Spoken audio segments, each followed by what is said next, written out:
I'm so excited to have this conversation. Not only as we're recording this is it 999, which is me, the subtle body, but it's also like, it's crazy because I'm with the Master Numerologist here. And I only, even on my Instagram, I have that title because my teacher said that, Tage, and she just was like Master Numerologist. So when your teacher just says that, I just go with it. I wouldn't normally. I love Tage. I wouldn't go around being like, oh, well, you know. But one of the things I've definitely learned is it's not just even the concepts of the numbers. It's being able to extract a whole other experience and a meaning, and something really comes out of those numbers. Like when I look at a chart that goes so much deeper than, you know, even you can look up a lot of those numbers. You know, 5 means teacher or physical body. And the key is you really have to know how to really abstract that concept, and it will open something in your consciousness, and a lot more messages. Well, it's interesting because to me, like the past couple days, like I've seen my number sequences game has been on fire. Like I've seen all the triple numbers like every day, and there's a point where like I was just, here and there. And then like you were in town, like we're recording this live at my house. And to me, it was just like spirit was speaking that it was like finally time for us to have this conversation. Yeah, and it worked out perfectly because I think it was about a little more than a year ago. We were en route to the summer solstice celebration in New Mexico. And I believe you messaged me then, but we were just like here for an evening and gone in the morning. And then this worked out, and I was like, yeah, definitely. Amazing. And you're even exactly on the way back to LA. That's why I love it when people come through to Joshua Tree. I'm like, yo, you're going to pass by my house. Just come on over. I'll make tea. Bud's here. Like, we'll hang out. Perfect. I love your dog, by the way. Thank you. Do you want to come hang out in LA for a Yeah, while? look at him. He's just staring at you, hanging out. No, but it's amazing because I remember, like, I became a Kundalini yoga teacher 5 years ago. And it was like right after I graduated, and I did my training in San Diego, and a whole bunch of us went to Santa Monica, and they were still doing teacher training. And that was the day they were talking about tantric numerology. And you were sitting in the crowd, and you were just like explaining like numbers and all these things. And usually I teach it now. Yeah. But I guess I was in the crowd. You were in the crowd, but it was just kind of showing me, like what was coming. Well, to go into the numerology, tantric numerology is sort of a specific system that if you're familiar or your listeners are familiar with Kundalini yoga, we really utilize almost a little bit like maybe looking at an astrology chart, and you have different placements. And I found that it's just incredibly accurate, but I have a background almost my entire life in mystical Qabalah, which is rooted in numerology. Some people might say it's rooted in the tree of life. It's rooted in tarot, but all of those systems merge, completely intertwined. Even Kundalini yoga is a mystery tradition. It was taught in secret forever up until a few years ago, and a lot of the Qabalah, it's all taught in secret. Some stuff is a little more open. I'm open about a lot of it, but the process that I learned through that, and especially through Qabalah and numerology in that sense, and not that it's separate, is that it was the tool to understand over time and working with it, because I have the experience as part of it, where my consciousness will really open up. So years ago when I came into Kundalini yoga, it was Gurjas, who was my first Kundalini yoga teacher. Now she's really busy with like White Sun and about to have another baby. And, White Sun is the mantra music band, Grammy winners. I'm putting a plug for my friends. But always, she gave me this little book on tantric numerology. She knew my background, and I was already discussing numbers with those guys. And she said, oh, you should just master this. And I flipped through the book. It's almost like a booklet. And but I got it. I got the concept, but it's not like that was new to me. So I'd already sort of been working with the system, but I loved how she was like, master this. I read the book in like an hour, super quick. And then I started really incorporating charts into the readings I was already doing. And it's just really opened up and grown, and as I teach it more. But, I always like to say that let the numbers kind of, let them do the work. Let that tuning in and treat it as a meditative spiritual practice, and it'll just open up. Like you were saying, oh, you've been going through a phase, seeing a certain triple digits, and you're aware. And a lot of times too, even though all the numbers kind of have a meaning and a vibration and a frequency, it also is a nice reminder to say, oh, I'm in a synchronicity and an alignment. And that's a big part of it. So I find it's like, the practice and the numbers kind of, I never know what I'm going to get on the other side. Or if I look at somebody's chart, I was like really amazed how accurate the chart in tantric numerology. So when I do a reading with somebody, I use that basis, but then I can extract so much more. You're creating like your own like human design-esque that brings in all these different modalities that can be translated. Yeah. I do. I merge like my readings, for example. I know I'm pulling in the techniques I know and love. So, that's one of the biggest things I learned in my Kundalini teacher training was just teach what you really love. Even if you're just, I'm straight up teaching Kundalini yoga, just teach the sets and the meditations you love. And my teacher, Hari Jivan, from my teacher's training, joked, he's like, then worst case scenario, at least one person's getting something out of it, and that's you. But I think on a broader sense, and this sort of Aquarian consciousness sense, even with business and the world, even what with you and I do is like, we're just sharing what we love with the world, and I find that opens up. So I know astrology, tarot, numerology. I also have visions, and that all merges into one thing. So I don't separate it. Like, because for example, in tantric numerology, the number 5, if you look it up, it'll always be physical body, the teacher, and then blah, blah, blah. And in the beginning, I know like it's easy to be really stiff and rigid with it. But then in Qabalah, 5 is about severity and power and action. It's the planet Mars. But 5 is a force, but it's symbolized by a sword. So it's cutting, it's editing. But what does a teacher do? A teacher is editing. It's cutting. It's helping you remove the things that are getting in the way of your real ability or your real power. And even the negative side of, say, 5 in a Kabbalistic point of view is like anger, or if it's basically like a big middle finger. You're like, you get caught off in traffic and you're like, F you, and you're giving fingers to people. But what is that? That's still teaching. You're just taking it in a negative, saying, I'm going to teach you a lesson. Right. By giving you my middle finger. But then in the tarot, card number 5 is the Hierophant card, which is the spiritual teacher. So you just can't tell me there's no coincidence. That's the first rule of numerology is, there's no coincidence, and this lines up. So as I started to delve even deeper and work with it more and tie in, whether it's astrology, whether it's numerology, whether it's the tree of life, tantric numerology, it's kind of one system. But I love when it lines up super obviously, when it's like, oh, you can't make this shit up. Card number 5 is the spiritual teacher, and number 5 in tantric numerology, as taught by Yogi Bhajan, is the teacher.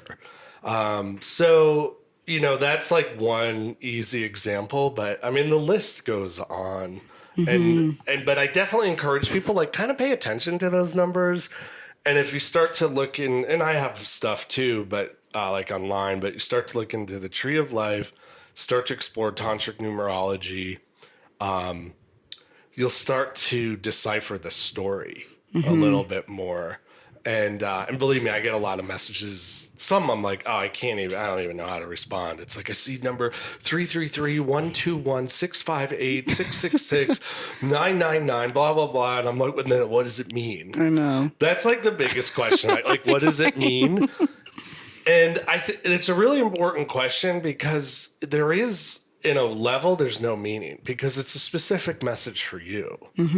And it's really up to the individual to delve into that experience of that mystery and say, what does this mean for me? What's opening up here for me?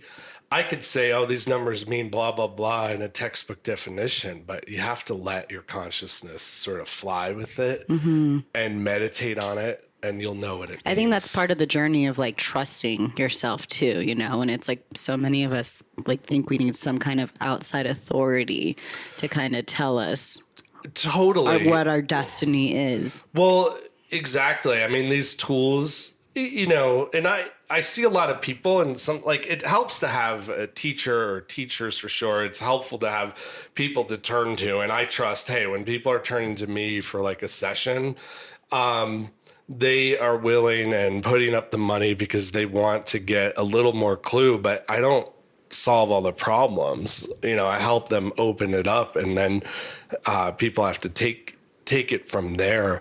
But almost every reading, I'm just confirming what people were deep down inside knowing, but maybe afraid to move forward with. Yeah, there's like people, like I had some of my clients be like, can you give me permission to like take a social media sabbatical? And I'm like, you know, you can do it. You're like, you know, like do I agree, it. but sometimes you just like step into that role as a teacher and people want to hear it. And it's interesting you say permission, because that's like a lot of the feedback that I get. Like when I work with someone and I don't know, they wanted to explore something more with art or writing, or they wanted to start some side business selling herbal tincture, whatever it is. It does give them the confidence and the permission, but people, you know, over time, it just takes practice. I mean, even for me in my life, I'm like, could I do this? Should I do this? It's the courage, right? To do it. Which is the number 10 to get into the numbers. But,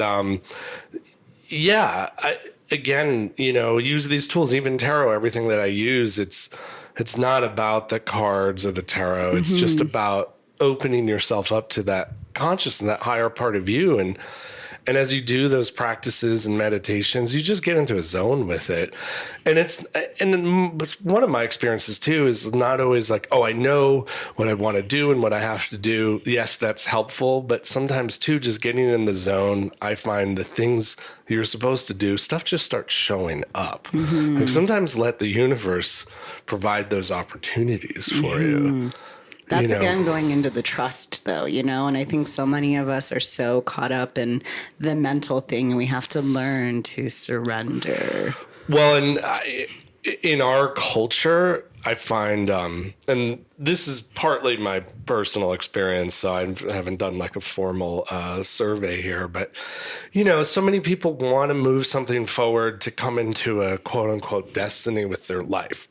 But it's so associated, especially I feel like in America, with, oh, that has to line up with the job that I do for a living. So, and then that equals my purpose. You know, in astrology, Saturn is the planet of work, but it's also the planet of your right work. Like, okay, what is my life purpose? But, you know, don't get too hung up on where that's always the thing that translates into money. And I always tell people, just like we were talking about that trust, if you start, you know, in the magical tradition, the attitude is do everything that you're doing and everything in front of you with sort of the utmost excellence and grace and mastery to the best of your ability, and sort of stay in the moment with that. And as you do that, the bigger things just start showing up. So, I find a lot of people struggle with, oh, I have to, in the long run, I have to figure out what is my destiny. That's this distant goal. And the destiny is more like something that should just come to you and open up. Magnetize. Exactly. Yeah. Like, let's attract our destiny instead of trying to overly rationalize and intellectualize. Well, I'm supposed to be a teacher who does this, and that's part of like the controlling, though, too, right? It's like our insecurities manifest in all these ways. One of which is like ego control and things like that. And at the same time, you have to do the work. But I really like that attitude of performing things with the level of excellence. And yeah, you create a magnetic frequency of excellence around you. So the universe will just show up and give you more excellent, bigger and better things. My old teacher, and I've mentioned this before, always said, if you don't have if you can't even organize your sock drawer, how do you expect to have the universe is going to show up like, here's your big mastering destiny of profound fame and glory and all this stuff. Like the destiny in itself is a goal. Just pull it in, you know? And I think spirituality is really more about the ability to cause change. And we had to take that action too, right? Well, it's not like, I'm going to make this vision board and then it's just going to come. It's like, well, what are you actively doing? Sabrina, yes, and thank you. And I couldn't agree a million times more. It is something I often talk about. And I think vision boards are good. I actually have one on my phone. But yeah, you can fantasize. I'm just going to shit all over that book, The Secret, right now. Well, okay. And then I want to say something about that too. And they just left out a lot of, you have to do the work. It's just like the Bible says, faith without works is dead. You could be like, God's going to provide for me. But, oh, wait. What action are you doing? I'm not, right. Like my teacher always jokes about this woman who really needed a job. And she was spending all this time, like all these meditations all day, prosperity meditations, prosperity mantras, manifesting. And it was like, well, have you gone and applied for a job? What a concept. But I think with these spiritual teachings and with a solid spiritual practice, and to me, that's a system of magic. A real spiritual practice, and what magic is the ability to cause change. So I can do all those prosperity meditations. I'm sure we both do them. And then in the three-dimensional actual world, I'm also putting out the work. And what you said about the vision board is really important. I think those are helpful. But you gotta do the work. It's not there. People always want. I feel like nowadays, and the more I teach, people really strive like there's some one trick pony, right? Well, if you just change your magnetic frequency, everything's going to show up for you. If I just visualize, you know, like The Secret, to the way I saw it was just like, oh, if I just visualize all this stuff, you know, a new Ferrari, and I have like a harem of models, or, you know, like. Visualization can work, but you got to do the other. So, like, what is it about you that's worth the magnetic frequency of a $250,000 car? And that may be something that your incarnational experience should have. But what are you going to do about it? Or somebody's like, I want to. I remember someone's like, they wanted to fight social justice and be a lawyer and all this stuff. But I'm like, well, in magic, you make yourself a fit receptacle, which is let's change your magnetic frequency. But then, oh, I guess to be a lawyer, I need to go to law school. And then if I want to be a kick-ass lawyer, I better do really well. And then I gotta, you know, we have to do that work. But you were going to say something more about, well, it's The interesting. Secret. Yeah. I have a lot of my friends that are a lot of new earth teachers, and you know, they do a lot of field work, and they're seeing a lot of the dark forces, how they kind of have infiltrated a lot of these new earth new age teachings, you know, and to me, I just feel like we're constantly up leveling, and so many of us have been doing the work that a lot of these teachings, they don't really work anymore. Like we're talking about like The Secret and stuff, and there's definitely pieces of it, like, you know, it's great to have that visualization, but there's also like this kind of like this infiltration that's kind of happening in a lot of the spiritual community of that egotism that's kind of coming through and weaving its way in. It's like, how can you just like be in your essence and your radiance and your God-given light?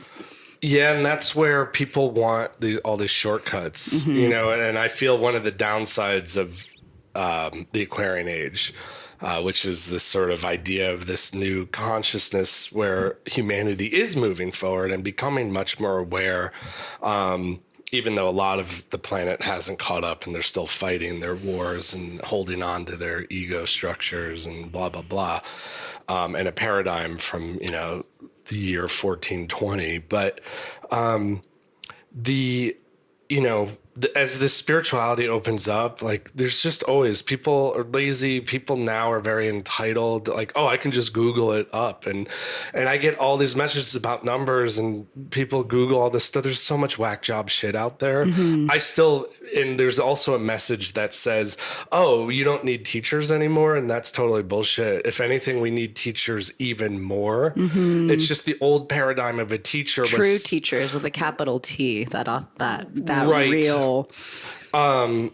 Is like the old paradigm is like, oh, there's some high holy master, a Buddha, a Christ, and we just either try to become that or we just sort of bow down and there's an energetic exchange, and we can never be a teacher at that level per se. But because now everyone is, I feel like the veil is thinner and people are having revelations and spiritual awareness and things are opening up, but it's still completely unguided. If you're listening, like find something that is a practice where you have a teacher who's probably had a teacher, and you'll line up to a dharma or to a spiritual lineage and make that connection. And I always encourage people, like sometimes I found the things have come to me that I love and I want to do. All my Hermetic magical training and Kundalini yoga. And I have teachers that support me in both. And I have a teacher. So even whatever I'm saying, I have somebody to turn to who has way more experience, who's had a teacher as well. But everyone's running around totally willy-nilly, like I'm getting downloads and visions about this and that. And people get really addicted to the phenomenon and not realize your spiritual path is you still have to show up and just do the work. Sometimes you're not going to have visions. Sometimes it's not going to be amazing. You're not going to have these revelations. And I'm walking around in this ecstatic glow of like some spiritual orgasm 24/7. Sometimes you're just going to be like, I feel groggy. And that's okay. I'm so not into it. What's not okay is to be like, oh, this isn't working anymore. You know, in magic, you're taught to never judge anybody else's spirituality, and you're taught to not judge your spirituality. And often these great leaps happen when you think nothing's going on. Like, oh, I'm just ho-hum. I'm going to work.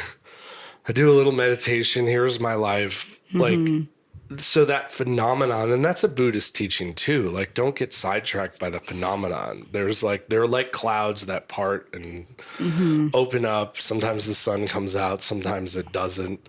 You know, I like all those visions and that inspiration. I think it's important. I think we need teachers more than ever. I like to tell people too that, remember, mentors have mentors. Like if you are an acclaimed mentor, like, are you learning, you know, from someone? Are you having these teachings passed down? And I think that's so primal to who we are. You know, we had so many of these indigenous cultures of storytelling and all these things. And those are really important essences and components of teachers.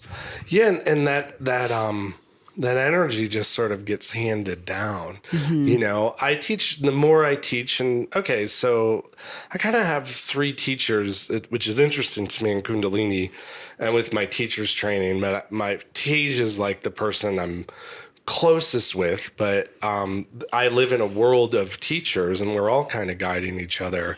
But that I'm going to teach differently. You know, I'm not copying, like I'm still being myself, and I'll share it the way I know it. And I think people that are looking for teachers, just be open. It's something you can pray about. And sometimes you move on. The teacher isn't like, oh, I got to like bow down and worship this person. You know, if I took a knitting class, I would totally be respectful of the teacher and say, oh, well, this person has a lot more experience with knitting. I'm going to surrender to that energy field so I can learn. And I feel a real teacher, like in the tarot, there's the card number 5, the spiritual teacher, the Hierophant, which means the expounder of the mysteries, is the sign of Taurus. And Taurus is about self-reliance and resourcefulness. So I feel like the teacher gives you the tools. They don't do the work for you. They just give you the tools to have that experience of your that soul. goes back to even like people who invest in courses, right? Like just because you bought the course doesn't like you have to do the work. What a concept. Really? Because I just put a course for like achieving tremendous financial success on my vision board. And I just think about it all day.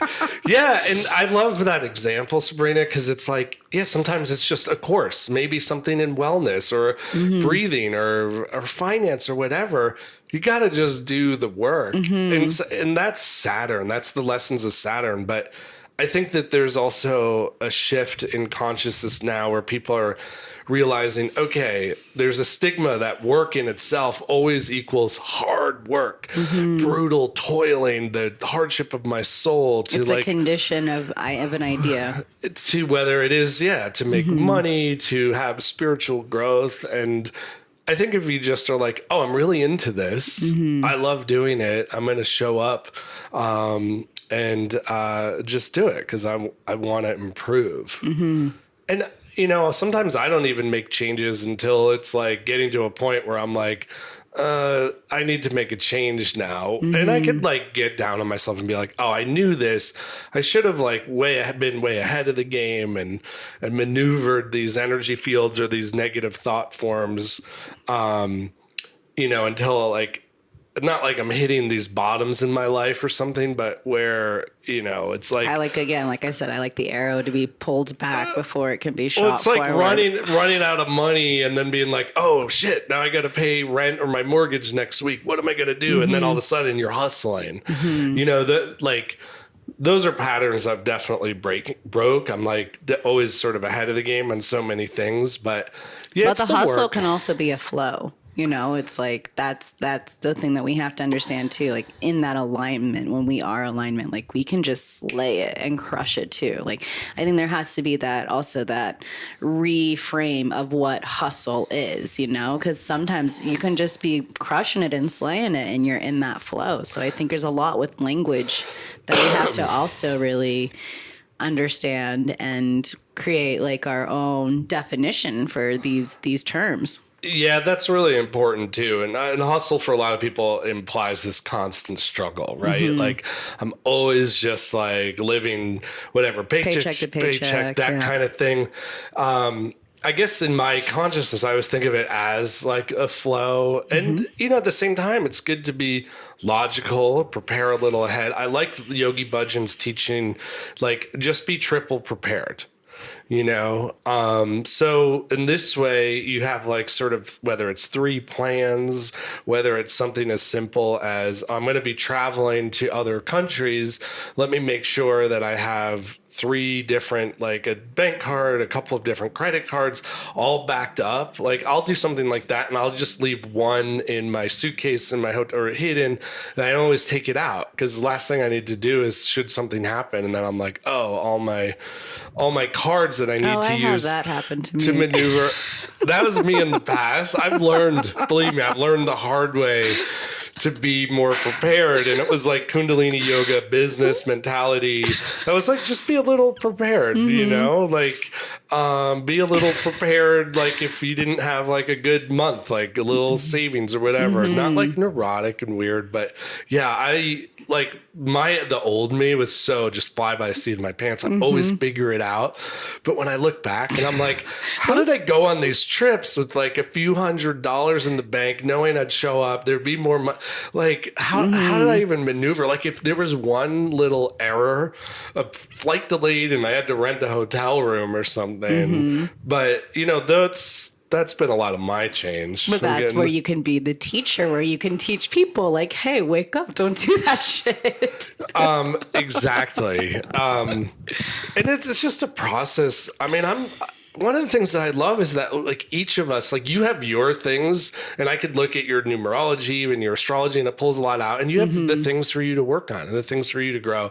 And I have my things, but I love having this community and it's opening it up and even you and I connecting here where it's like, okay, we may have our little individual quirks or whatever, but together, I feel like even energetically, even us doing this, we're connecting and on a subtle energy field, or our auras are still uplifting each other. And yeah, maybe you have some insecurity about some whatever. Like I hate going to the post office, right?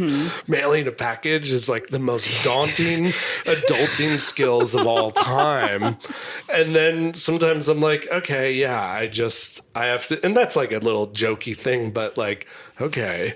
But for me, I'm like, oh no, now like I got to figure out what is the postage, what kind of box do I need, what the hell is the address? Do I just go to a place? Thinking about it. Exactly. Like, so, and that's like a funny quirk, but I feel like you and I just hanging out, we're helping each other break through that. Yeah, that's why I said, like, I just love that you're here on this 9/9 day for me, because like I said, like, let's get into the 9. Yeah, the 9. Like, I'm born June 9th, so like, so that means, listeners, she has a 9 soul.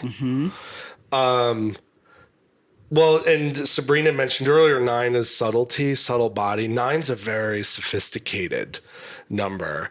I never like to say it publicly because I work it with all numbers and every number has their virtue, but it's one that I like a lot. Me I too. feel like it's I highly, chose well. Sometimes I'll teach numerology and I talk about 9 as like subtle sophistication, but 9 is the ability to sort of perceive other dimensions, other fields. It's the master of all systems. So this energy of 9 is very graceful, very sophisticated, very sensitive.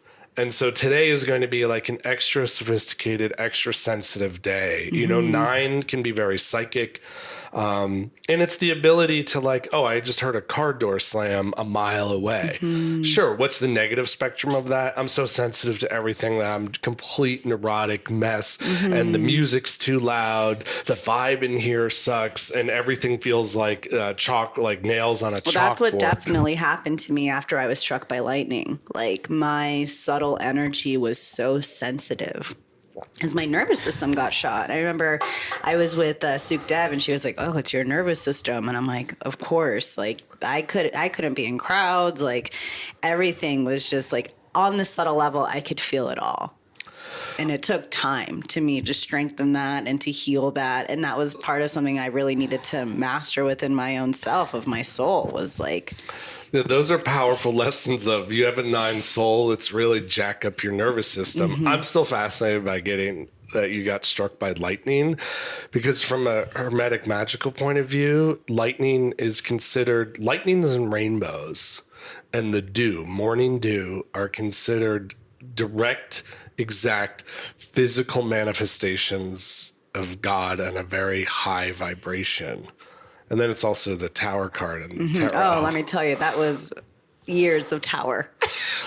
So I definitely, on a really bigger level, it's definitely some interesting blessing to me. And then something's like, you better fucking get your nervous system awake, you know? I was in a really destructive path before that, and I had a lot of trauma, and my lower triangle was completely like dismantled. Like, so much of like my subconscious and like all of the lower chakras for me were just like a mess, because there was so much trauma and depression and all of that. So that lightning accident was that journey for me to really heal from my childhood and to heal from mental health issues, and like all of this whole journey of like really coming into that wholeness of me, that I can then teach other people like how they can come into their wholeness, and understanding that the circumstances or whatever it is that you've endured, there's a divine purpose to it, of how you're here to teach, how you're here to hold space, how you're here to really just let other people know like, hey, you're not alone.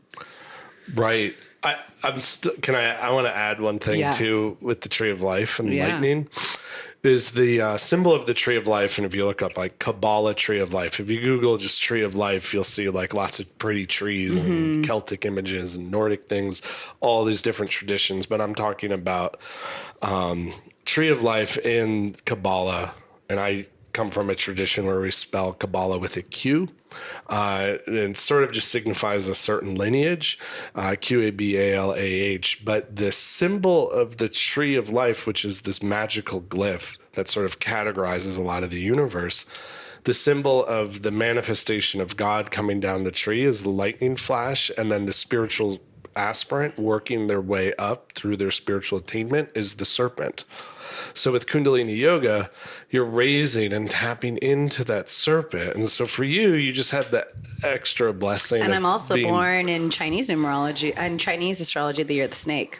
Okay, so there you go. So you better do some goddamn Kundalini Yoga. Like, that one's obvious. Yeah, but I mean, in like the S, like my name's Sabrina, like the snake. Like, to me, that's where you're talking about. You know, I like to see the golden thread between all these different modalities and how they're all interconnected. Like, for me, if I get my master's, I would get it in religious studies, because I really love seeing the interconnectedness of God's spirit, like inside, like all of these traditions. Me too. That's one of my greatest joys. And that's what, for me, that's so much of what Qabalah does. So we got to connect more on that. But you know what you'll find really interesting about the S, Sabrina, or this idea of the serpent with the spiritual aspirant in gematria, which is a form of numerology, which is really the root basis of all of my work. But it's not just, oh, this number means this equals this letter, but the Hebrew letter teth, or tet, as a lot of people will pronounce, is the number 9, and it's the symbol of a serpent. So serpent still resonates with 9, and it's the strength tarot card. And then in the tarot deck that I use, it's called the lust card. And the reason it's called lust is it's a spiritual teaching, and it's the sign of Leo, which is the spiritual tradition. My rising. Okay, so it's the spiritual teachings of true confidence, and that our drive for our spiritual growth, or connection to God, as some people like to put it, or our drive for spirit should be so powerful and so intense that that's the thing that gives us this lust, this drive, and that lust is really our greatest strength. Mm-hmm. And it's also, there's a lot of other deeper mythology about it, and that's the energy field that is breaking down these old structures. Mm-hmm. A lot of people love to say dismantling the patriarchy. Mm-hmm. But in the magical tradition, we go way beyond some gender idea that it's male, female. We live in a structure of oppression that, you know, leaders still are meant to oppress and control. It doesn't matter what your gender is. Yes, most of them happen to be male. And most of those men that were male, you know, they had childhoods that really brought down like their full expression, you know, like the big boys don't cry. And there's a lot of people also talking about the idea of circumcision and how like that is a massive trauma that's happening the first days of a child. And so there's a lot of that conversation that's happening too. Yeah, well, you know, in the magical tradition, male is circumcised.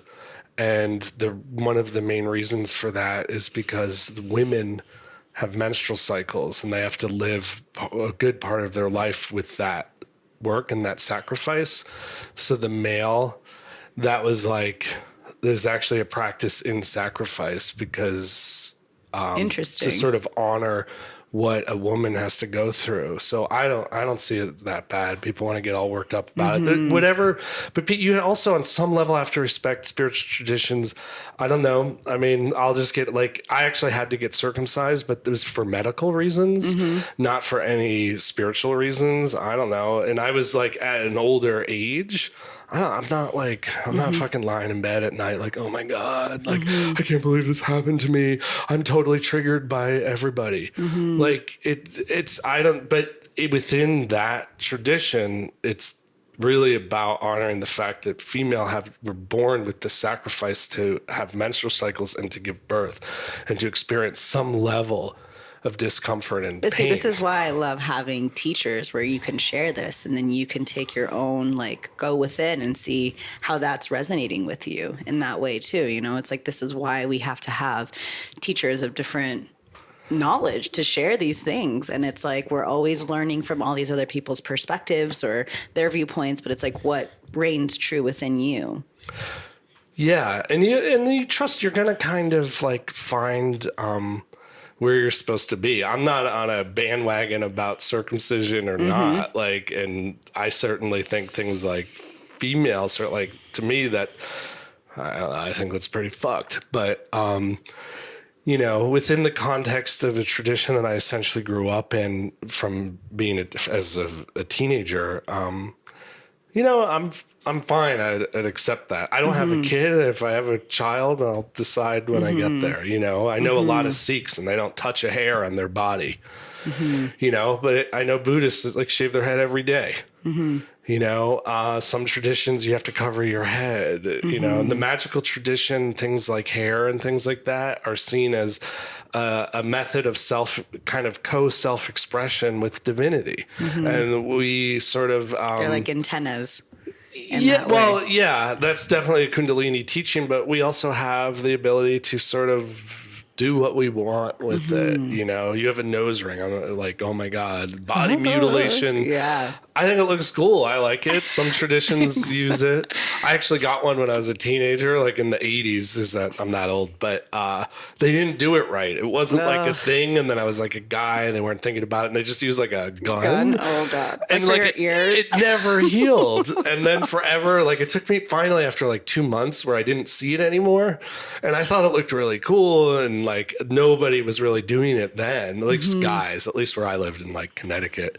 But finally, I just had to take it out. What a revolutionist you are. Yeah, I had my ear pierced. I was the first person in my school with like a pierced ear, and everyone was calling me like a faggot and stuff like that. And I didn't really care. I thought it looked really cool. My parents were like artist hippies from New York City. I grew up on an ashram. Like, I was like, I think pierced ears look really cool. I have nail polish on right now, but I thought it was interesting that this one kind of bully kid, we're totally going off on a tangent projected here. their insecurity on you. Kept calling me a faggot. And a week later, he comes in with a pierced ear. Like, because it was like rock and roll and cool. And I was like, I asked him, I was like, oh, so you're gay as well. I'm a flaming hetero, but I just thought it was super cool style. And I knew then at 12 years old in my little town in Connecticut, some people would give me shit about it. But who cares? To me, what seemed so cool and a style choice I really enjoyed was way worth. I didn't give a shit. I just totally didn't give a shit. And more people were like, "That's so cool," So well, you gave permission for people that guy to do it. who was like insulting me, and then it became like no, like it was. It's normal. like that, like in Mean Girls, when everyone like has their shirt where they all have their where she cut like her boobs like in the circles, and everyone's walking around down that like the walkway, and they all have like tank tops on when they have like holes cut out where their nipples would be, and they're just like walking down because like one girl did it, so everyone else is doing it. Sometimes there's actually a really good TED talk about where a movement starts, and it takes the first person to do it. Right? Like, I'm going to cut my shirt and see my nipples, or I'm going to pierce my ear, or I have like a political agenda, or I'm going to, go barefoot, whatever the movement is. It takes that first person, but the movement doesn't start until it's really the second person. It's like, that's a good idea. I'm going to follow suit. And then it's very interesting. I wish I remembered it. I saw this like years ago. But that was like the momentum. So, sign of Aries is like pioneering. Sometimes you just have to do your thing, and some people want to show up and be a part of it. Even with teaching, or a lot of people too. And we're sort of in a similar world, and we're in Southern California. We're in the land of yoga teachers, and in LA, you can take there's everything from dog yoga to paddleboard yoga to you name it. There's some option out there for you, but shit, what was my point on that? With like pioneering. Oh, the amount of teachers.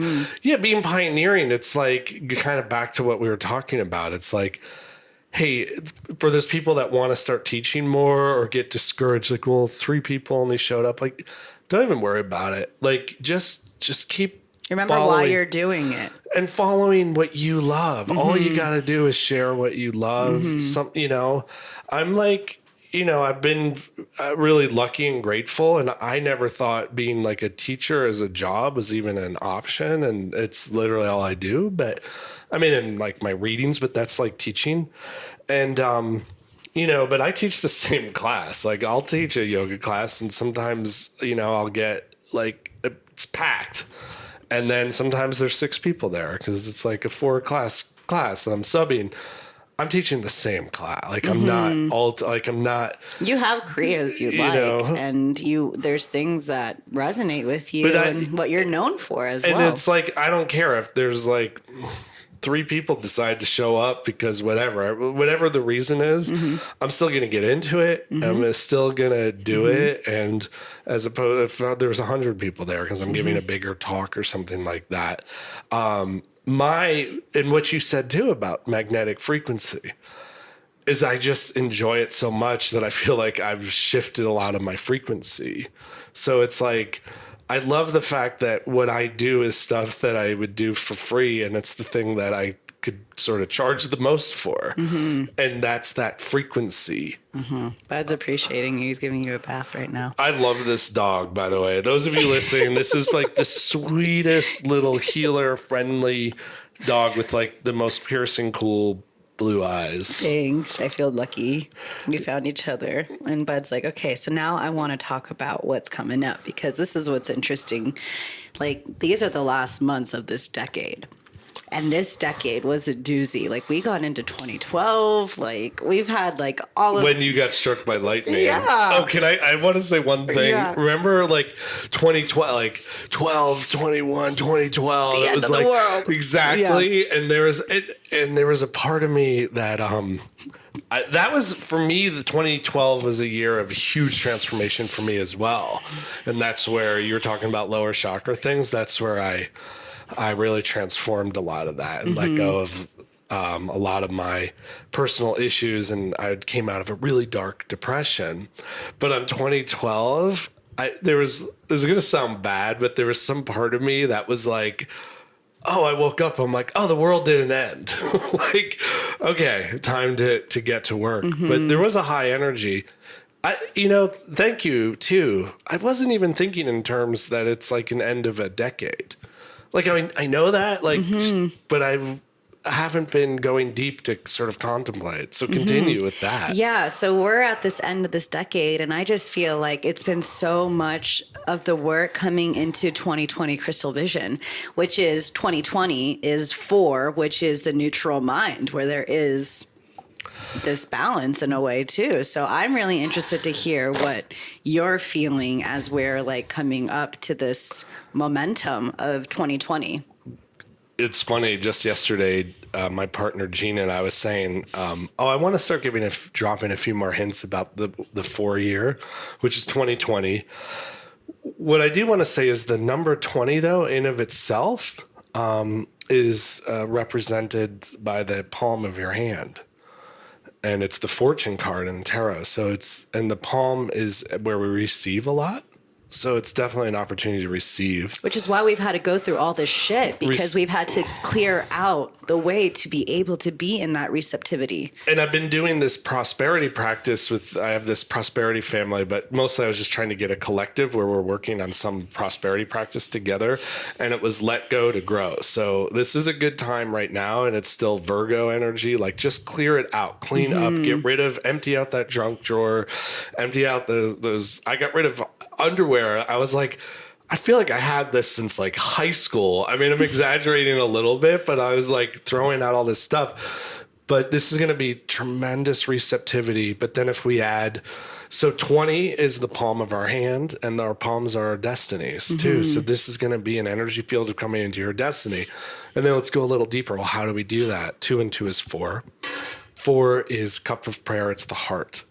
4 in Qabalah is Jupiter, which is miracles, mercy, and the abundance of God. And this is the energy field that says we can forgive the past, we can let go, we can heal emotionally, we can stay so open that the 4 corners of the world, like, we can expand.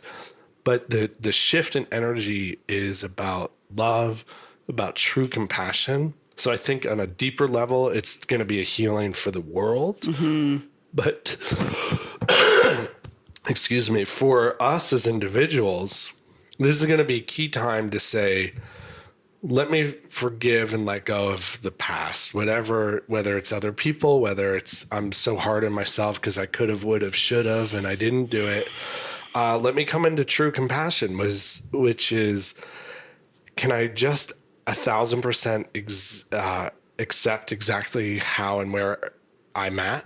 And I feel like that's, what we were joking about with The Secret. But when you really get into that, I joke and call it the Zen space, to say, I'm exactly right here in this moment, as exactly as it should be, because the energy of 4 has no anxiety about the future, and it doesn't backtrip about all your past misdoings or what's happened to you, or where we've all had some violations. Some people, it's way more dramatic. Other people, we perceive the time my dad yelled at me because I got a D in math or something like that. And 4, I feel like there's going to be such a shift of love to really open up. And so if we open up our hearts, so I think, there might be some crying, but I think in such a good way. Yeah. And 4 can be such a catharsis where we forget about all our power control, and we are accepting others, and then we can move on. And so much of my work I see where people just aren't accepting of themselves, but even little things where, like road rage is a good thing. That's just like, oh, I don't accept the fact that that person has their own life and they're trying to figure it out, and they're doing the best to drive down the road, and they're navigating, and they didn't know that they had to turn left quick enough or something like that. But I'm excited to see the emotional shift this year. Yeah. Because real compassion transcends our egotistical emotions. It really is just pure acceptance. But I found so much, and this was in 2012, was for me, I came to a profound acceptance of my life where I was at, and I just surrendered. I said, I know there's something higher. So this is the energy of surrendering to that destiny. And if you think about it, it's been 7 years since 2012 this year. So it's kind of like its own Saturn cycle in that way. You're a good numerologist. This is why I love meeting and talking to people, because they're paying attention to patterns that I'm thinking about less because I'm thinking about other things. 7 is a big energy of cycles. So I'm excited, and all probably our astrologer friends, I'm sure we have many in common. They're always like 2012, there's all these big shifts. But numerology, I love the numerology because you take a number for the year and you just say, oh, this is the energy of the year. This is a 4. Okay, I'm going to open up. I'm going to accept. I'm going to move on. I'm going to forgive the past. I'm going to stop worrying about the future. And I'm going to receive this level of destiny, because then it goes back to 2020. Our palms, our destinies are here. I don't know if you're aware of there's a practice in Kundalini in which you before you wake up, you don't open your eyes. You cover your eyes with your palms. You open your eyes and you slowly move your palms back. So the first thing you look at every morning is your destiny in your palms. I love that. I've tried it, but I don't think I've ever woken up without just my eyeballs waking up, like my eyelids opening, like, oh, I'm up. It'll definitely take some practice. I tried it my best. It's a devotion. So to do it. I'm like, oh, my eyes are open. Quick, let me cover them up. But also the teaching too is like, the first thing you do when you wake up can set a pattern for your whole day. What do most of us do? Oh, let me check my DMs on Instagram or whatever, or the news. That was the greatest thing about having a 4-month social media sabbatical. I was like, what is that? Like, completely not remembering that whole, oh my God, the addiction to doing that, Yeah, totally. It took me a while to even get on Instagram, but now I use it. I just look at it as part of my business, and it's an outlet for teaching. And I pick a card every day, and I've committed to that. I know. I love your morning reads. I treat it as like a spiritual practice. I haven't missed a day in like over a year and a half since I started doing it. I've done it consistently. Yeah, I watch your carpool of the day, like every day. But then I definitely get on, you're like, oh, blah, blah, blah. Or like, oh, I have 10 seconds to wait in line at the grocery store. I was just listening to some stuff too. And even David Lynch, we were talking a little earlier. I was listening to one of his master classes, and he's like, you need the time to daydream. Especially if you're an artist, and I consider teaching an art, and I consider spirituality an art form. You are in the mystical arts, so right? Exactly. Literally, that's my Instagram handle. It's my spiritual name at the mystical arts. But, you know, he was saying that, and this is the synchronicity of numerology. He was talking about you need that time to daydream. And I was watching a talk about, you know, sort of disconnecting from stuff for a while, even if it's just part of your day, because we're so distracted with phones that we don't even spend 20 minutes just sitting, like waiting at the airport or whatever. And our mind starts to, when we're not looking at stuff, our mind starts to figure out a lot about us. We start to like build, we start to strategize more in our life. Like, oh yeah, whether it's like, I need to clean out that junk drawer, I'm going to build a addition of my home, or I have this great idea for a workshop or an art project. So I'm trying to be more mindful. So you've inspired me. I'll still pick a card of the day, and I definitely will be on Instagram, but I love the way David Lynch put it. Said you need that time to daydream. You need that creative process, you know? Because we're so conditioned with like the phones too. It's like we're feeding into the energy of what everyone else is posting. Through when you're scrolling, you're taking on all that energy. That's why I got like an Organite for Bud, because it's just like all this energy that's like coming to my dog too, you know? It's like protecting him from... And I realized too, like I just spent a few days in sort of a creative work retreat out here. I was in Joshua Tree at a place that didn't have internet. And I could still like get on my phone and use the basic, at least I was like, can I post the card of the day? I'll be okay.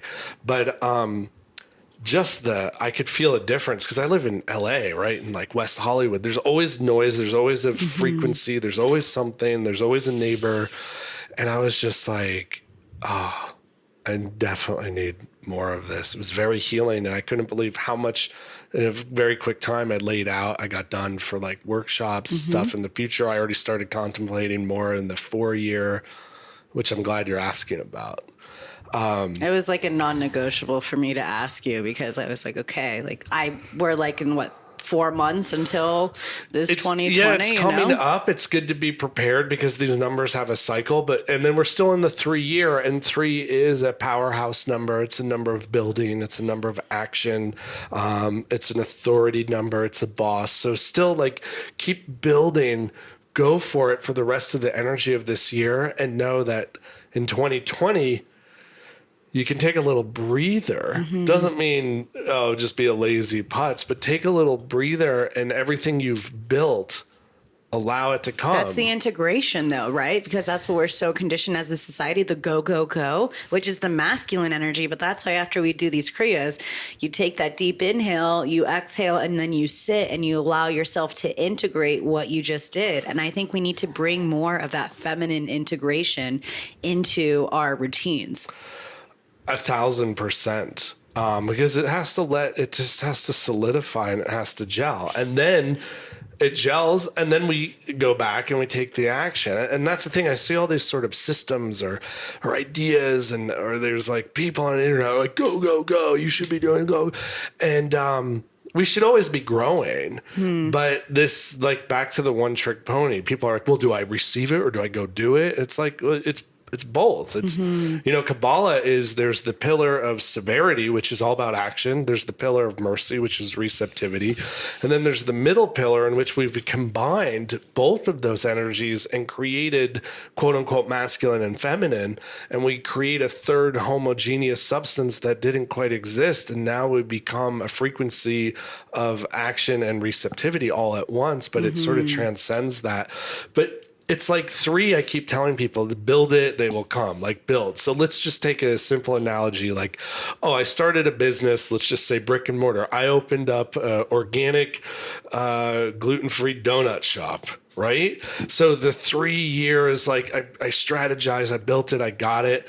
And then the energy of 4 is open the door and allow the people to come. Now, the number 4 resonates with the Empress card. Even though the Empress card is number 3, you have to remember tarot kind of starts with 0. Too. Yeah. But when you go into the gematria and the numerology of it, so yeah, you could still associate 3 with the Empress card, but on a deeper mystical level, it's the gematria value is the Hebrew letter Dalet, and that is numerical value of 4, and its symbol is a door. So 4 goes into this door. We have this heart. This is an opening. So this 4 years says everything you've been working on now, all the shifts, all the challenges, 3 just gives us the power. But now let's open the door to our cosmic donut shop.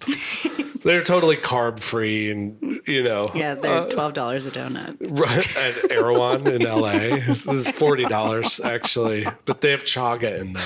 Oh, well then. A super non-therapeutic dose, but amazing. Well, there was something I did want to ask because I asked on Instagram some questions from people and I did get some questions. So someone wants to know, like, what is a great way to start? Like, what is a great resource to start working with tarot?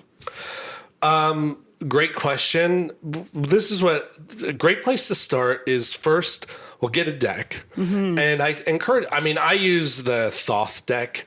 And that's how I was taught. And that's the deck I teach with. But and if you took a class with me, we're going to use that deck. But what I tell people is find a deck you love. At some point you may outgrow it, whatever. Find one that you love, the images, but make sure tarot is the 78 card tarot deck. There's a system in that, and there's a spiritual lineage. Because if you start getting oracle cards or gypsy fortune telling cards, all those can be fun. I have a lot of those. That's not a tarot deck. So make sure it's a 78 card traditional tarot deck. Believe it or not, a lot of these decks, the little booklet is actually sometimes some of the best stuff written on tarot. Amazing. Especially the one in the Thoth deck. The Thoth can get a little heady if you're not familiar with it, but find a deck you love. Start with the booklet, and I'm actually part of the thing I was working on now is coming up with the Mystical Arts Mystery School and the Tarot School for it. So I'm going to be prepared to wait for Remington's course. But in the meantime, well, here's the key things with tarot. Maybe you can learn a little spread. It'll be in the booklet. But the key is, and this is how I was taught, do never look up the meaning of a card. Okay, you can do that on your own time because you have to sort of philosophically abstract. Treat it as a meditation and scry into the card, which just is a process of divination, which you just relax everything, relax your eyeballs. Imagine you're a little kid and you see it visually and start to tell a story. And whatever deck you're using, you're going to get a story. So all of a sudden you are focusing on somebody's hand. That might just be the first thing that you see. And you're like, well, why am I focusing on a hand? And then it's like, oh, wait, my brother needs to move and maybe I need to lend a helping hand. Right? That's a little example, but that's not going to be in a book. You're never going to learn that. So just be a little kid. I always, for me, especially when I always imagined I was a little girl. For some reason that worked for me. And I'm just telling a story and you just get better at it. So don't over intellectualize it when you're reading. Well, now I think about it. I'm a tarot card in my friend's deck in the Moonchild Tarot. I'm the 6 of Pentacles. Oh, really? Like, is there a picture of you? Yep. Oh, all right. It's one of those decks. I collect decks. I'll show it to you once we're done. 6 of discs. That's Moon and Taurus. That's the traditional title of that card is the Lord of Material Success. So it's a good cash money card. I'm pretty pumped about it. That's one of the ones that I'd be down to be that one. Not like the 7 of Swords, like the Lord of Futile Effort. But again, thanks, Danielle. Whatever. And also when you get like a negative card, if people follow my Instagram, when I get a negative card, you always provide a solution. That's the thing. They're trying to give you, so it's showing up. Gina, my partner, picks cards every morning for herself, and she was like, oh, these are shitty cards.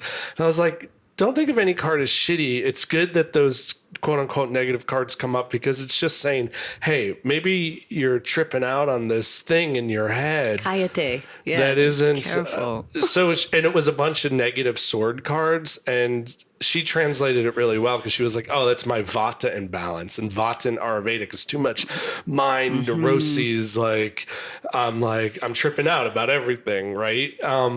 So just explore it, have fun, be a child, let it open up. There's a story there it's going to tell you, and you're better at it everyone's better at it than they think. And you're going to block it if you're just trying to look in the book. Well, this card says this. And I have books and I read them because I'm going deeper and more philosophical and trying to extract some spiritual teaching. But I see the tarot as it's a spiritual teacher in its own way. Amazing. And the other question is, what are some of the ways that you protect yourself from psychic attack? That's a good and powerful question. For me, a lot of it is I use the tools of Kundalini Yoga. I'm always in like a strong energy field. The chant, which we did a little tune in earlier, Ad Gade Name, Jugak Gade Name, Sat Gade Name, Siddhi Gade Deve Name. I often imagine that around me, but I also, on one level, just having a practice, Oh, and protective mantras. There's Buddhist ones, Om Mani Padme Om, but I utilize a lot of the Kundalini ones, which are in the language of Gurmukhi. Those are ones that I resonate. And why do I do Kundalini? For me, it's because it freaking works. Yes. So that's a lot of it. And I also feel like I'm connected to enough. I don't worry about it too much, but there's a teaching that I learned, whoever has the biggest aura wins. Not in a competitive sense, but you got to keep yourself vital and strong. Mm-hmm. And I've been dealing with like my own little health stuff lately, which is more just knowing, okay, I really have to focus on my immunity, and I've been traveling. But there's a part of me like, wait, am I getting psychically attacked, this and that? But one thing too with psychic attacks, I think this is really important, is in magic, in the magical tradition, and ceremonial magic, and mystical Qabalah, and Hermetic magic, things, you never attack people. So you never use those tools to try to psychically attack somebody, because generally that's just rooted in your petty ego bullshit, right? So, you don't do that. Like I saw a lot of witches on Instagram, and there's that witches of Instagram, and everyone's like, we're going to hex Donald Trump. The magical thing would say, well, just send love and pray, because you have you'd rather have a beneficent energy starting to direct the frequency. You never know what prayer may just cause someone to make it that was like, oh, I'm going to press the button. Maybe I won't. But when you're sending all that negative energy, it's petty, it's insecure, it's ego.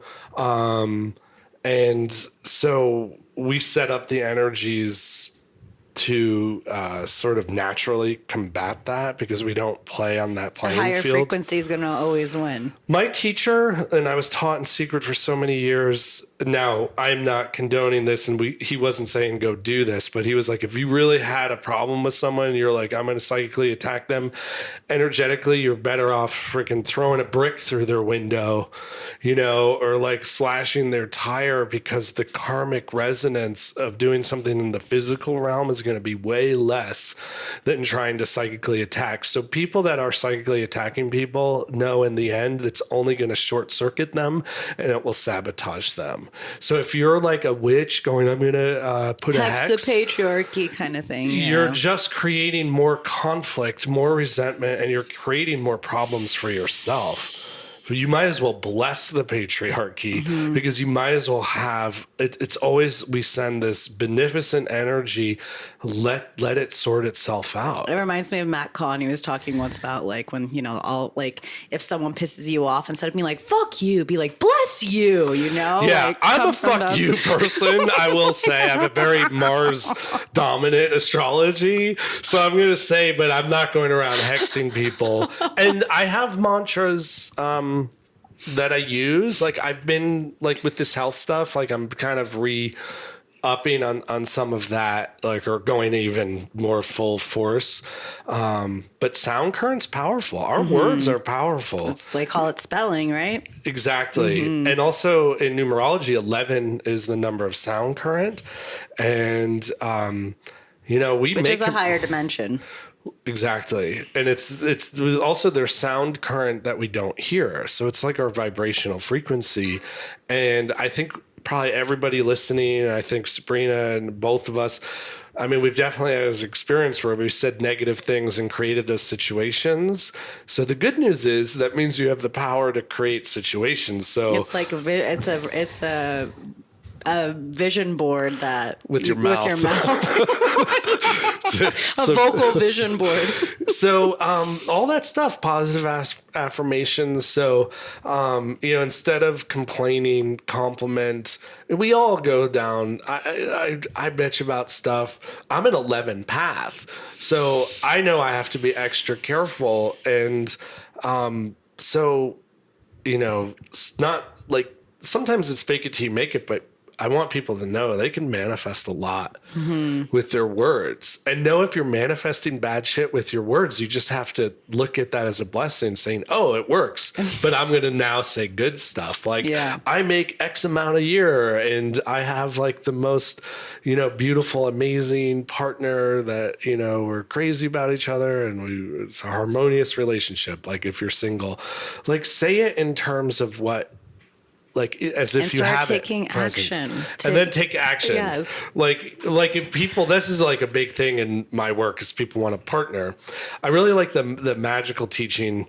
For one thing is have a little trust that there is the right partner for you.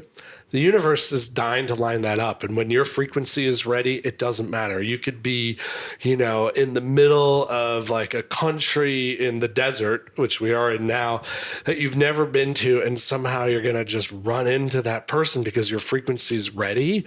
But the word really can change the frequency. I learned in one of my teachers training, actors that are the most successful, it's often because of their sound current, and they love their sound current. So fall in love with your sound current and see what starts to open up for you. That's amazing. Okay, I just want to wrap up with a couple quick lightning round questions. Okay, boom. Okay, what would you say has been an animal totem that's been really guiding you lately? Well, this is actually out here. I kept noticing little chipmunks. They were like adorable. Just hang out in my backyard. Other animals that I notice or resonate with, actually, that's a good question because I'm a little less like animal centric, although they will come to me in visions. And I even went to this shaman once, and everyone else I know, they're like your spirit animal, but she never mentioned mine. But right now, there's something that I'm fascinated by the little chipmunks out here. And of course, there's certain birds. Overall, I'd have to say the hawk, because the hawk is Horus, and all my training is we're in the consciousness of the eon of Horus. So when I see a hawk, I'm always like, okay, something's lining up. And the hawk is a reminder for me to step up my spiritual game. And hawk can resonate with the numerology of 10, which is Guru Gobind Singh, who had a hawk. And hawk is the Horus. And that's very important sort of mythology to me.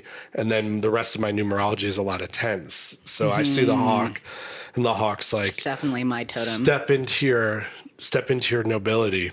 It's also, you can you can see above. Like the hawk is a lot of that energy of like above, you're seeing above and you can look down and really good insight. We need to connect more.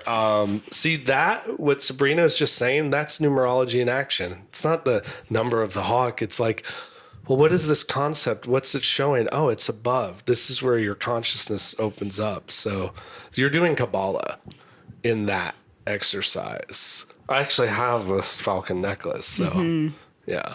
I don't know what the chipmunk means. It's also my logo of my company. Oh, really? Yeah, well, okay. It's a snake, and then it has like Isis wings kind of thing. I also love Egyptian. Yeah, it's Horus. It's like, well, I want to share one crazy quick story about that. When I first got into Kundalini Yoga, and I was sort of shifting from years of really devoted practice within all the Hermetic magical teachings, the Eon of Horus, ceremonial magic, the Falcon, like this is the new consciousness of humanity, right? That started in 1904 is the sort of what we were taught. And I was brand new to Kundalini. Like maybe this was like my 5th class, and it was like a teacher's training, and I came to the workshop, and my teacher was like, just come. And like one of those deep meditations where you're like, oh my God. And I had this vision, and it was all of this guidance saying, okay, you can delve into this practice. The Kundalini is in alignment, and Horus came to me in this vision. This golden falcon landed, and it was like a temple. And I was there, and the golden falcon just turned into a statue, and it just was like, it confirmed everything. I wasn't like path hopping. I was like, okay, this Kundalini is right for me. This is what my soul is ready and wants to experience. And the meditation's over. I go to the bathroom to take a little break, and I go, this is in a clean area in Santa Monica. There's no graffiti in this place where this teacher's training is. And I go into the one stall and I was even going to go into another one, but then someone was there. I open it up. The only graffiti in the world in this building, Horus. Somebody wrote that on the wall. Wow. And Horus is the falcon god. And I'm there like peeing after having the vision of Horus and all this Kundalini, like mind blowing shit. And I'm like, all right, I'm going to just take that as a real obvious sign because the writing is literally on the fucking wall. Wow. Horus, like who graffitis that? Wow. They're like, some kids like as a magic marker. They're like, I'm going to graffiti the names of ancient Egyptian gods. Revolutionary. So, yeah, probably my spirit animal. Wow, that's amazing. Who would you say is one person that's really left a really powerful impact in your life? Wow. I mean, the list is on like someone I have a personal relationship with. Whoever you're feeling. Well, I'm in a Alejandro Jodorowsky phase at the moment. He directed and wrote and starred in El Topo and some other sort of obscure kind of occult films. And I'm reading one of his books on tarot. But he really inspires me to treat all of this more as an art form and to be a lot more creative and to just sort of have the courage to just let go and just do it. Like it doesn't have to be so perfect. So that's at the moment, that's definitely my phase. And he really sees the tarot. He teaches tarot, and he sees them as spiritual teachings, spiritual teachers. But it was a documentary I recently watched again called Jodorowsky's Dune, and it was all about this movie he was going to make. But when I see interviews with him, and he's like this just jovial child who just is like incarnated to create art with this sort of mystical vision, I'm like, oh. It reframes my thinking where not only am I doing the work, I'm just doing the art. And I think artists put in the work, you know? So that may change the next time we do this. There may be somebody else. That's amazing. But that's my jam right now. What would you say to younger Remington? Oh, man. Really like let go and start to believe that the thing you love the most, which is all the spirituality, all the magical teachings, and all the sort of quote unquote Eastern spiritual devotional stuff, that all of that can be translated into something you get to share with the world. Where when I was younger, I kept it all to myself. That's just was like, this is my private interest. Being in LA, I'd probably say move to LA sooner. Like in LA, this stuff's like growing up in an ashram is like a marketable skill set. You know, like I was like, oh, these things are jobs in LA. Yeah. You know, so that really helped open it up. LA's been a huge blessing. That was it. I'd be like, get your butt to LA and sooner. as you know, as Yogi Bhajan said, in the Aquarian age, there are no secrets. So it's like you're knowing all these secret lineages and how you're able to really share that now. And open it up. I'm actually going to get into that a little bit in my Equinox workshop about the teachings of the spiritual teacher and how having the teaching is that when you taught Kundalini yoga publicly, you would die by sunrise. And I'm going to get into that. That's amazing. It's a very interesting dynamic because in the tarot, the spiritual teacher card, Taurus, the Hierophant, is opposite Scorpio, which is the death card. And I'm going to explore that dynamic and go a lot deeper into that concept. Which is what I wanted to also say. Like, if you really enjoy this conversation, go check out Remington's Fall Equinox workshop. Yes. It's going to be the 23rd on the day of the equinox. I'm going to be doing it live from Vermont. I'm going to be in Vermont, which will feel a little bit like fall, especially if you grew up in the Northeast. You're like fall and the turning of the leaves. But if you can't catch it live, it's going to be available. And yes, it's the energy of the equinox, but these teachings can apply year round. It's not just, this one day I know this, and if I miss it, I can't apply this to my life. And also just the equinox is a highly charged day. So those of you listening, I would love it if you tune into my workshop. And the links are in the show notes below for you to join. Thank you. And then it's on my Instagram bio and all that, unless you're doing a detox. But regardless of my workshop, just know that the equinox coming up September 23rd is going to be a PowerPoint day. In this one in particular, it's going to be a catalyst of really shifting into a fulfillment and a destiny. And it's a power surge day that gives you the energy to go through any weird, dark and sterile times. Which is crazy because today, we're recording this on 9/9, but it's releasing on 9/18, which is still another 9/9 day, right? Right. So, and Saturn's direct today too, and that day too. So we've been in this Saturn retrograde, and now Saturn's going direct. We're preparing for the equinox. There's lots of shifts. There's just do something that is a spiritual practice that sort of gets the ball going. And Saturn, which is the planet of work, just get it going. So take the vision board of your mouth and put it into action.